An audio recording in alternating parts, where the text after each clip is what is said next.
আল্লাহ তাআলা বলেন যে আমার বান্দা যদি আমার সামনে পাহাড় পরিমাণও গুনাহ নিয়ে আসে, এক আকাশ পরিমাণ গুনাহ নিয়ে আসে, তো আমি তার সকল গুনাহকে মাফ করে দেব। সুবহানাল্লাহি ওয়া বিহামদিহি, আমি তার সব গুনাহকে মাফ করে দেব। আপনার যত গুনাহ হোক না কেন, আপনার যত গুনাহ হোক না কেন, আপনি আল্লাহর রহমতের চেয়ে বেশি গুনাহ করেননি। যতটুকু গুনাহ করছেন ওটা আল্লাহ তাআলা তার রহমত দিয়ে মোচন করে দেবেন ইনশাআল্লাহ। আপনি যতই গুনাহ করেছেন না কেন, আল্লাহ তাআলা আপনার সব গুনাহকে মাফ করতে পারেন। আল্লাহ বলে যে সব মাফ। আল্লাহ চাইলে তো বলে যে সব মাফ। আল্লাহ সব মাফ, 17-18 বছর সব মাফ, হ্যাঁ সব মাফ। আল্লাহ চাইলে সব মাফ করে দিতে পারেন, কিন্তু আল্লাহ বলেছেন একটা গুনাহ আমি মাফ করব না। সে একটা গুনাহ কি?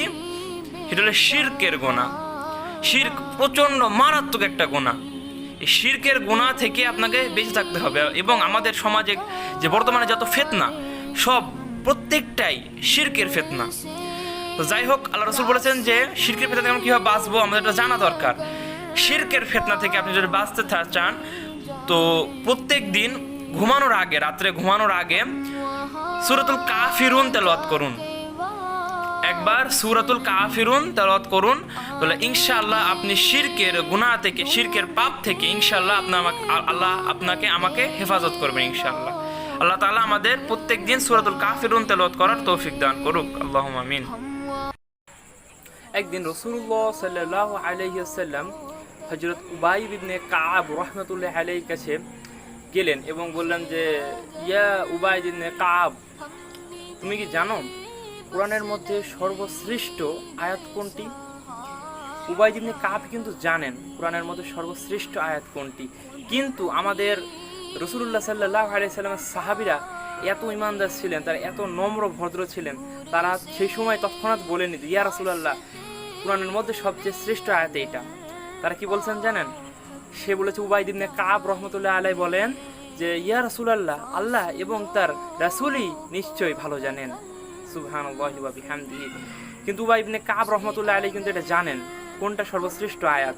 রাসূলুল্লাহ সাল্লাল্লাহু আলাইহি ওয়াসাল্লাম আবার জিজ্ঞেস করলেন, ইয়া উবাই ইবনে কাব, তুমি কি জানো কোরআনের মধ্যে সর্বশ্রেষ্ঠ আয়াত কোনটি?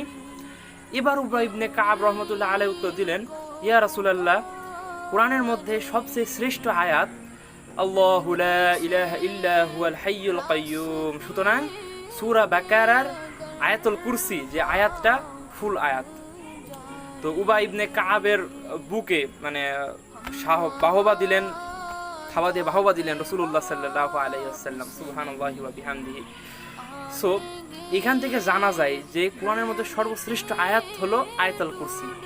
এবং অন্য একটি হাদিসের মধ্যে বর্ণনা করা হয়েছে যে যে ব্যক্তি রাত্রে ঘুমানোর আগে আয়াতুল কুরসি পাঠ করে ঘুমায়, সারা রাত সে সকল কিছু থেকে মুক্ত, সকল বিপদ আপদ থেকে সে মুক্ত সারা রাত। এমনকি সে তো মুক্তই, তার পরিবার সহ মুক্ত। সে যে পড়েছে তার পরিবার সহ মুক্ত, এবং তার আশেপাশের কয়েকটা প্রতিবেশীও তার আয়াতুল কুরসি পড়ার জন্য সকল বিপদ আপদ থেকে মুক্ত। সুবহানাল্লাহি ওয়া বিহামদিহি। মানে একটা আয়াতুল কুরসির কতটা গ্রেট দেখতে পাচ্ছেন আপনি, যে আশেপাশের সকল যারা প্রতিবেশী আছে তারাও সকল থেকে ফিতনা থেকে, সকল বিপদ আপদ থেকে মুক্ত। এবং আরেকটা সবচেয়ে গুরুত্বপূর্ণ হলো রাসূলুল্লাহ সাল্লাল্লাহু আলাইহি ওয়াসাল্লাম বলেছেন, যে ব্যক্তি নামাজের পরে, ফরজ নামাজের পরে একবার আয়াতুল কুরসি পাঠ করবে, তার জান্নাত এবং জীবনের মধ্যে মানে